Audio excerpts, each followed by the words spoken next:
So just quickly want to go over using a crash mat. The more judo you do, the more classes you attend, the more use you're going to use of the crash mats. We know being thrown, especially in dojos like this where the floor isn't sprung, it can be quite hard being thrown over and over again. So sometimes we want to use the crash mat.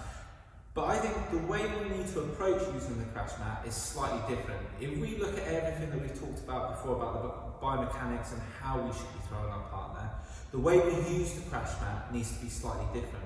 Now, most places that I go and work on the crash mat with people, whenever they're doing a forward throw, they'll move to the side like this, and they'll try and do their techniques this way.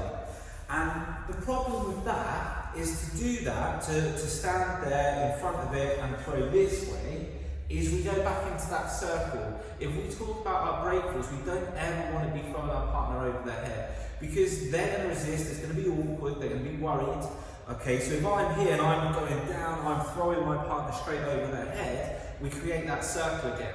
And at that point, everything starts to fall down, okay? So, for example, if I just move this into a bit of a better position, if I'm here and I line up with my partner to throw him, and I'm in this position, it doesn't matter how I wash each my whether, or even Sianagi, anything like that. If I was to throw my partner forwards, I have to throw them over their head for it to work. So if I'm here like this and I go up, that's what I'm looking at.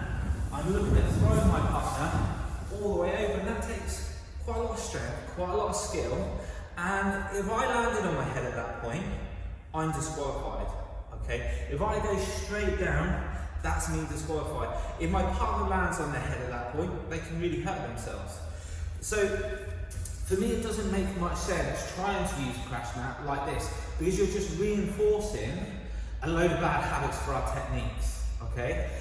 If we think about, let's move this back in, what we were talking about earlier, about our direction of our throw, the crash mat should be on the side. If we use the same technique, let's use Haragoshi that we were just practicing.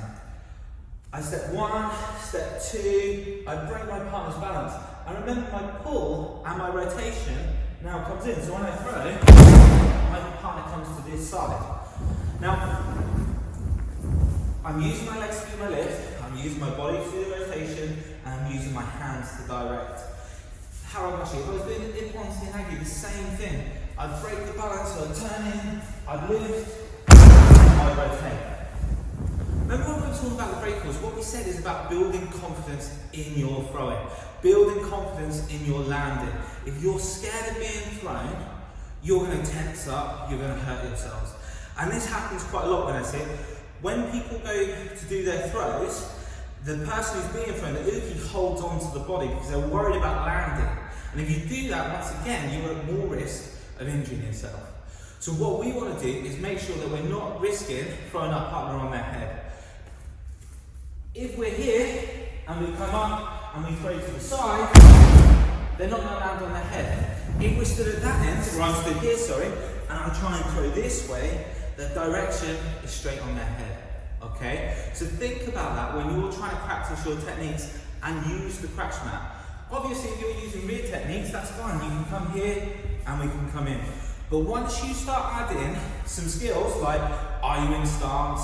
Are you doing a pivot step? Are you doing a different step? You need to think about, does the crash mat work for you?